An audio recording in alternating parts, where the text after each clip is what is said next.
A film I saw recently that I was really impressed with is called The Artist.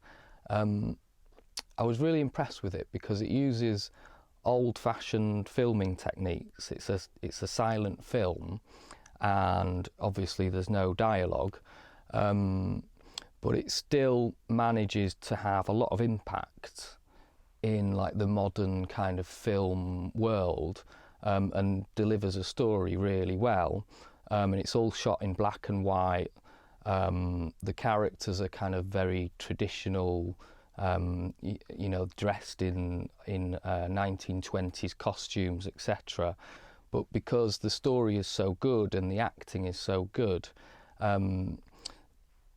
even with those methods of delivery actually enhance the story, and it becomes a very original film of now. A film I saw recently which I thought had really amazing special effects was A Life of Pi. It was a very, very visual film, and one of the most striking things about it is that one of the main characters is actually a tiger, and they used a real tiger in the film.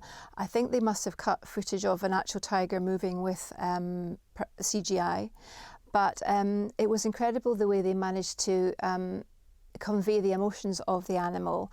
It was almost as if it had facial expressions, and also from the way that it moved. So you could understand what it was thinking, even although it obviously didn't speak. One film where the special effects really impressed me was in Christopher Nolan's 2010 blockbuster, Inception.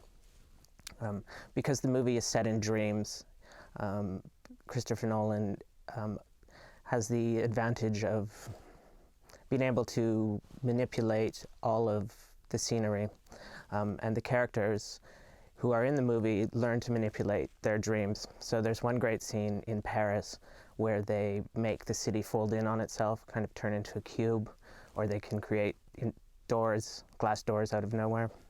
There's also some beautiful scenes of characters floating in a hotel room.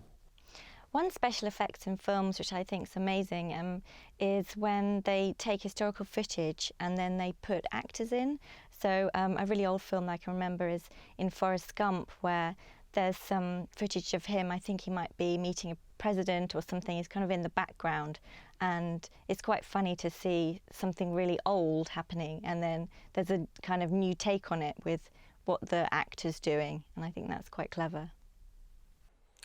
One film that I was really impressed by with the use of special effects was The Matrix, and when it came out it kind of revolutionised the way we thought about filming, and a technique that is quite familiar now is called bullet time. And the scene where Neo is dodging the bullets involves hundreds of cameras set up in a circle where they all film at different rates and at different speeds, and it gives this kind of slow-mo effect which you see quite a lot now in action films.